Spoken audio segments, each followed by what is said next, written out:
पहली बार जब ये सवारी हमारे सामने आई तो हम सभी ने इसे काफी गौर से देखा। दूसरी बार जब आई तब भी काफी गौर से देखा। नावी है ही ऐसी सवारी जिसे लेकर मैं जहां भी निकला लोगों ने इसे घूम घूम कर देखा। और इसकी वजह समझने के लिए आप होंडा टू व्हीलर्स के वेबसाइट पर भी जा सकते हैं, जहां मोटरसाइकिल के लिए कैटेगरी है, स्कूटरों के लिए एक और कैटेगरी है, वहीं नावी के लिए बिल्कुल अलग कैटेगरी है।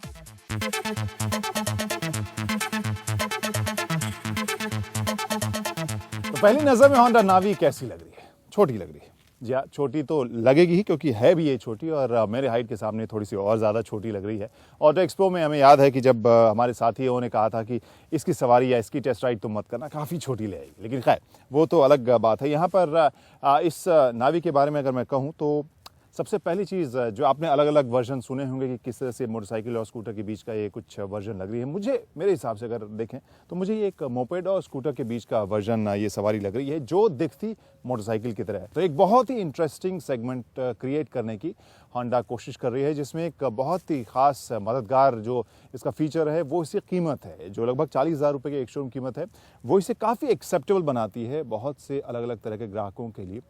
तो चटपटी मैं क्यों कह रहा हूँ? दरअसल अगर ऑटो एक्सपो में आपको याद हो बहुत से ऐसे एक्सेसरीज देखने को मिले थे जो होंडा नावी के साथ आप ले सकते हैं, ख़रीद सकते हैं। और आप सभी को पता है कि एक्सेसराइज करना हमारे यंगस्टर्स को कितना पसंद है, तो वो ऑप्शन भी कंपनी दे रही है।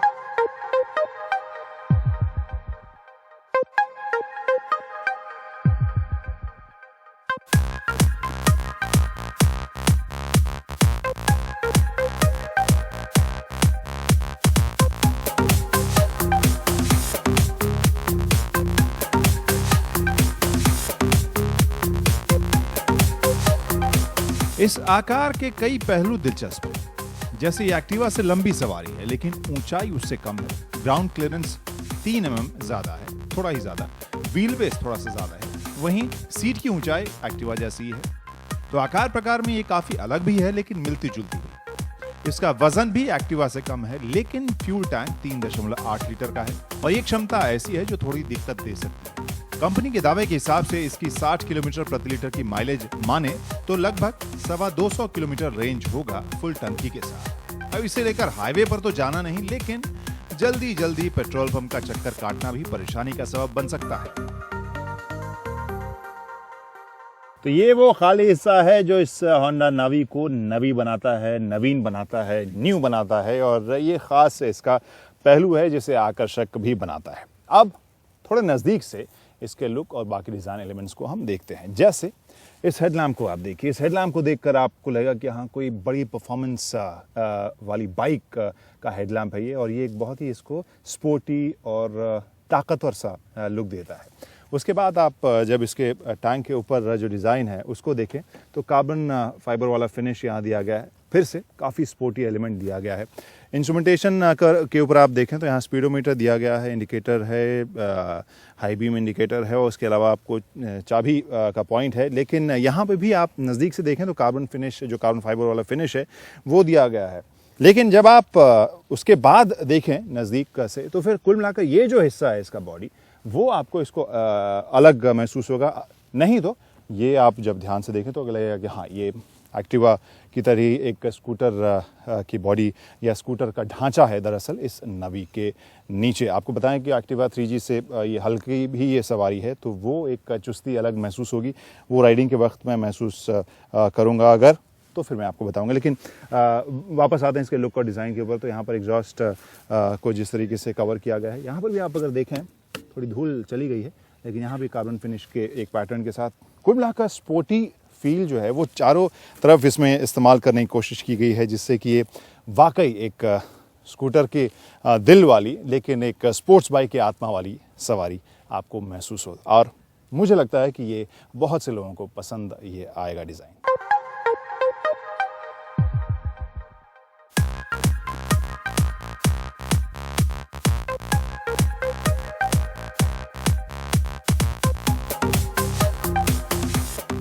देखने में मज़ेदार है, और जिस तरीके से इस इलाके में मैं रुका था मैंने सोचा चलो 2-4 चक्कर काट लूँ, तभी मज़ेदार लगी। एक्चुअल सड़क के ऊपर कितनी मज़ेदार है, जहाँ पर ये आमतौर पर चलाई जाएगी वहाँ के लिए कितनी मज़ेदार है, प्रैक्टिकल है, अब इसकी सवारी करके वही जानते हैं। स्टार्ट होते ही लगता है कि हाँ ये एक्टिवा आ गई है आपके नीचे।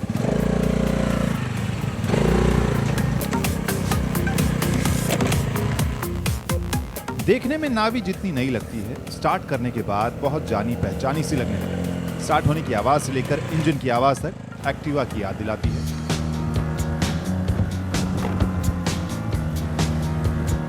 इसमें लगा इंजन भी वही है, 109 सीसी वाला, 8 बीएचपी की ताकत, 9 न्यूटन मीटर का टॉर्क और इसकी टॉप स्पीड 81 किलोमीटर प्रति घंटे तक जाती है। और जैसा हमने बताया, माइलेज 60 किलोमीटर प्रति लीटर की, वो भी होंडा राइडिंग मोड। तो जो देखने में कंफ्यूजन है वो आप चलाने की शुरुआत में भी महसूस करेंगे। मेरी तरह आप हो सकता है कि अगर शुरू में सोचें कि हाँ एक बाइक है, तो फिर आप ब्रेक ढूंढने की कोशिश करेंगे और उसके बाद अचानक चौंकेंगे कि क्या हो गया, या फिर गियर ढूंढने की कोशिश करेंगे। वहीं अगर आप ये सोचेंगे कि हाँ ये स्कूटर है, फिर आप अचानक सोचेंगे कि हाँ ज़्यादा जगह पाँव के लिए रखने के लिए मिलनी चाहिए, वो भी आपको नहीं मिलेगी। तो एक दिलचस्प कॉम्बिनेशन है जो राइडिंग की शुरुआत में, मैं राइडिंग के दौरान भी महसूस कर रहा हूँ। तो अब इस नवी को मैं थोड़ी दूर चला चुका हूँ और चलाने में ये वाकई मोटरसाइकिल और स्कूटर के बीच की है।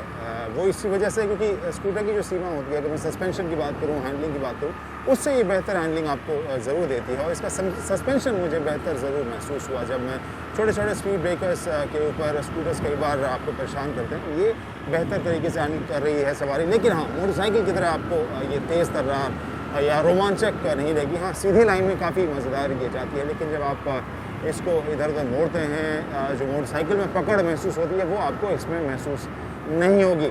हाँ, वैसे स्टंट करने वाले तो इसके ऊपर भी स्टंट करेंगे, लेकिन मुझे लगता है कि जो यंगस्टर्स और जो आम लोग राइडर्स जो थोड़ी सी रोमांचक और सवारी चाहते हैं स्कूटर से ज़्यादा, राइड की क्वालिटी की अगर मैं बात करूँ, तो फिर ये सवारी उन्हें कुछ न कुछ एक्स्ट्रा ज़रूर देगी।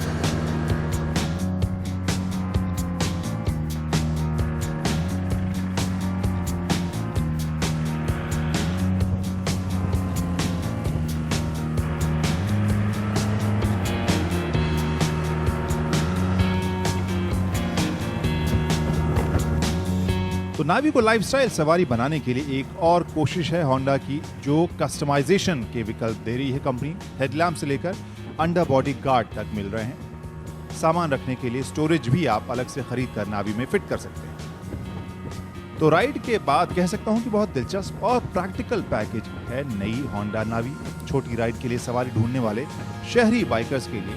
हालांकि पेट्रोल टैंक की क्षमता और सीट का साइज इसे यूटिलिटी से ज्यादा शौकीनों की सवारी ही बनाता है।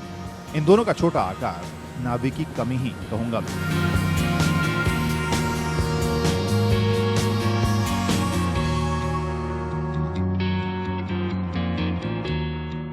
तो मेरे हिसाब से होंडा एक बहुत ही नए तरह के प्रोडक्ट को लेकर आई है, और ये पहली बार मुझे लग रहा है कि कंपनी की तरफ से एक ऐसा प्रोडक्ट है जो डिसरप्शनल है, यानी जो चल रहा है ट्रेंड, जिस तरह की सवारियों को हम लगातार देख रहे हैं उससे बिल्कुल अलग है। एक तरफ जो एक्सपेरिमेंट करने वाले, जो लाइफस्टाइल के हिसाब से खरीदने वाले यंगस्टर्स हैं, उनके लिए भी ये सवारी शेप, साइज, एक्सेसरीज की वजह से आकर्षक है। वहीं जो प्रैक्टिकल सवारी छोटी दूरी के लिए कोई नया विकल्प चाहते हैं, एक्टिवा, एक्सेस या फिर माइस्ट्रो के सेगमेंट से थोड़ा अलग कुछ चाहते हैं, उनके लिए एक सही कीमत पर सस्ती एक ऐसी सवारी भी आ गई है। तो इसी वजह से हमें लग रहा है कि एक अच्छे बैलेंस्ड अप्रोच के साथ होंडा ने इसे पेश किया है। आने वाले वक्त में एक शानदार प्रोडक्ट ये कंपनी के लिए साबित हो सकता है।